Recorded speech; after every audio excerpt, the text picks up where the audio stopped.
जय भीम। साथियों, आज मैं आप लोगों को डॉक्टर बी.आर. अम्बेडकर साहब के जीवन के बारे में पूरी जानकारी विस्तार तरीके से बताऊंगा। आप सभी साथी वीडियो को पूरा देखें। चलिए साथी, शुरुआत करते हैं डॉक्टर बी.आर. अम्बेडकर साहब के जीवन के बारे में। साथियों, डॉक्टर बी.आर. अम्बेडकर साहब को बाबा साहब के नाम से भी जाना जाता है। साथियों, उनका जन्म 14 अप्रैल 1891 में महू इंदौर मध्य प्रदेश में हुआ था। साथियों, उनकी माता जी का नाम भीमाबाई और पिताजी का नाम रामजी राव मालोजी सकपाल था, जो इंडियन आर्मी में कार्यरत थे और भारत देश के संविधान को बनाने में डॉक्टर बी.आर. अम्बेडकर साहब का बहुत बड़ा योगदान है। साथियों, डॉक्टर बी.आर. अम्बेडकर साहब भारत देश के जाने माने प्रमुख राजनेता एवं प्रख्यात विधिवेता, जिन्होंने जातिगत भेदभाव शोषण के खिलाफ उन्होंने हमेशा आवाज उठाने का काम किया। हमेशा उन्होंने आंदोलन करने का काम किया जिससे जातिगत भेदभाव खत्म हो। लेकिन साथियों, जो जातिगत भेदभाव का सामना उन्होंने जिस तरीके से इस देश में किया है, शायद किसी ने आज तक नहीं किया। उन्होंने हमेशा दलित, शोषित, पिछड़े, आदिवासी समाज के लोगों के हकों के लिए हमेशा आंदोलन करते रहे। उनके हकों के लिए उन्होंने हमेशा आवाज उठाई।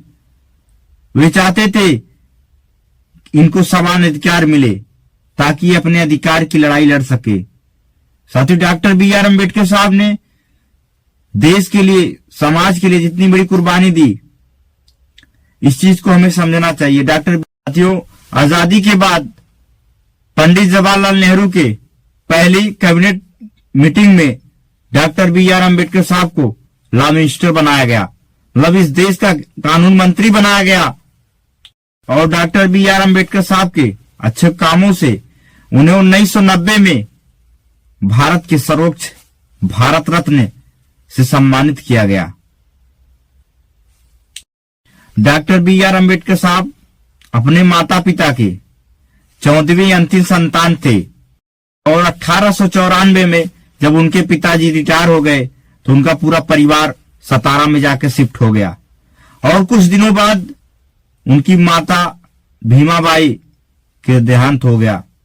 साथियों, इसके बाद डॉक्टर बी.आर. अम्बेडकर साहब को बॉम्बे में अपनी पढ़ाई को पूरा करना पड़ा। 1908 में उन्होंने 12वीं की परीक्षा पास की और डॉक्टर बी.आर. अम्बेडकर साहब को बचपन से जातिगत छुआछूत का भेदभाव का सामना करना पड़ा।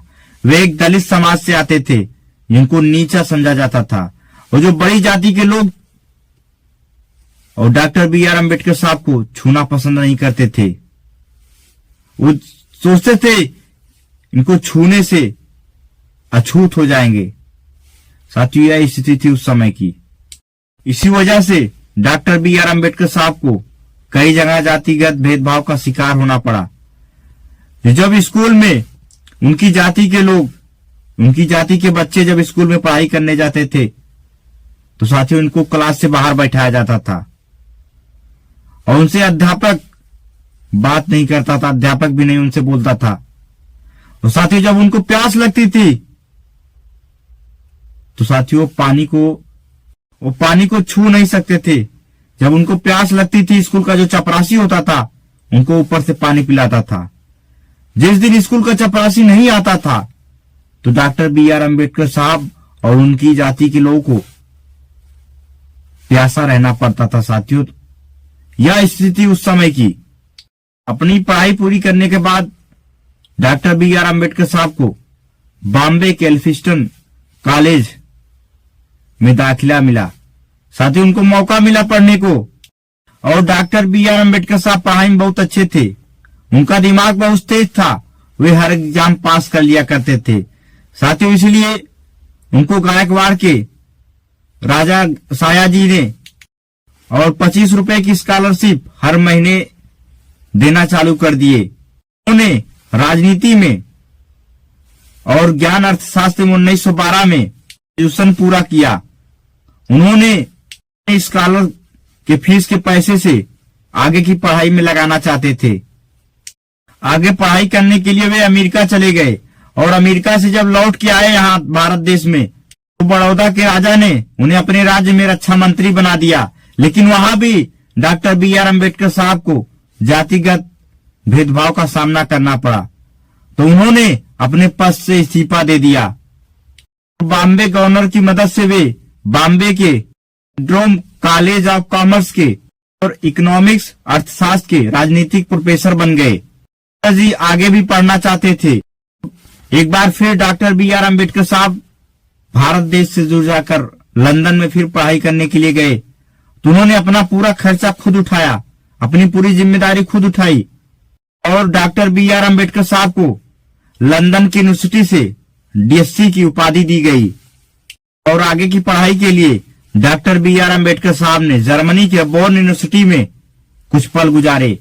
वहां कुछ दिनों वहां पे वो रुके। वहां पे उन्होंने इकोनॉमिक्स पर अध्ययन किया और 1927 में डॉक्टर बी आर अम्बेडकर साहब को बॉम्बे की यूनिवर्सिटी से ड्राफ्ट की उपाधि को से सम्मानित किया गया। और इसी बीच साथियों 1935 में बाबा साहब भीमराव अम्बेडकर जी की पहली पत्नी रमाबाई अम्बेडकर, साथियों उनकी हालात बहुत खराब थी। साथियों लंबी बीमारियों के कारण 1935 में उनका देहांत हो गया और 1940 में भारतीय संविधान ड्राफ्ट करने के बाद डॉक्टर बी आर अम्बेडकर साहब की हालातें खराब होने लगी। साथियों वे रात भर उनको नींद नहीं आती थी, उनके पैरों में हमेशा दर्द रहते थे डॉक्टर बी आर अम्बेडकर साहब के, लेकिन उन्होंने हौसला नहीं हारा। उन्होंने मजलूमों, कमजोरों, शोषितों, वंचितों की हमेशा उनके हकों की आवाज को बुलंद करते रहे, उनकी आवाजों को उठाने का काम किया।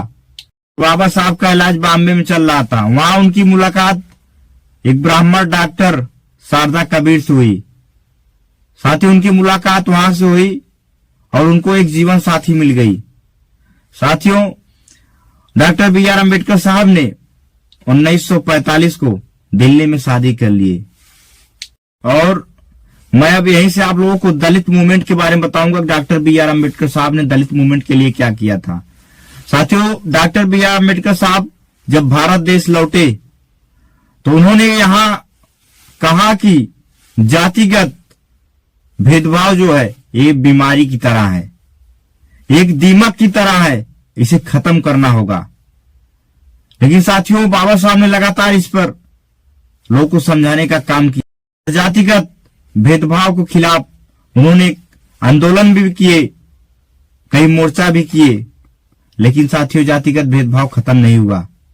ताकि डॉक्टर बी आर अम्बेडकर साहब ने कहा कि नीची जाति के लिए एक अलग चुनाव प्रणाली होनी चाहिए जो अपने अधिकारों के लिए अपनी आवाजों को बुलंद कर सके। इनको भी इस देश का बराबर सम्मान, बराबर अधिकार इस देश में है। चुनाव में हिस्सा मिलना चाहिए। डॉक्टर बी आर अम्बेडकर साहब ने इनके आरक्षण के लिए भी आवाज उठाने का काम किया था। बी आर अम्बेडकर साहब ने पुरानी प्रथा को लेकर बहुत प्रचलित थे। वे जगह जगह लोगों को जाकर इसके बारे में बताते थे सामाजिक बुराइयां हैं, इन्हें जड़ से उखाड़ फेंकना है। तो साथियों डॉक्टर बी आर अम्बेडकर साहब ने पहली न्यूज मूक नायक के नाम से खोली थी, जिन्होंने और डॉक्टर बी आर अम्बेडकर साहब की एक सभा थी, तो डॉक्टर बी आर अम्बेडकर साहब भाषण दे रहे थे, तो कोल्हापुर के राजा ने बाबा साहब के भाषण को सुना और उस भाषण को सुनते ही उस राजा ने अपने पद से इस्तीफा दे दिया। तो इस देश में राजा के पद से इस्तीफा देने से हड़कंप मच गया। तो उस समय साथियों देश में एक अलग राजनीति की नई उमंग जगी, एक नई दिशा मिली देश के लिए। और 1936 में डॉक्टर बी आर अम्बेडकर साहब ने स्वतंत्र मजबूत पार्टी के गठन किया और 1937 में केंद्र विधानसभा चुनाव में बाबा साहब भीमराव अम्बेडकर की पार्टी से 15 सीटें जीत मिली। डॉक्टर बी आर अम्बेडकर साहब ने अपने पार्टी को ऑल इंडिया शेड्यूल कास्ट में बदल दिया।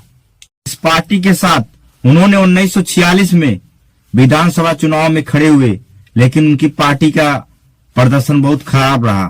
साथियों चुनाव हार गए और महात्मा गांधी ने दलितों को हरिजन कह के पुकारा, लोग हरिजन कहने लगे। लेकिन इस शब्द से बाबा साहब भीमराव अम्बेडकर बहुत नाराज थे और इसकी घोर निंदा करते।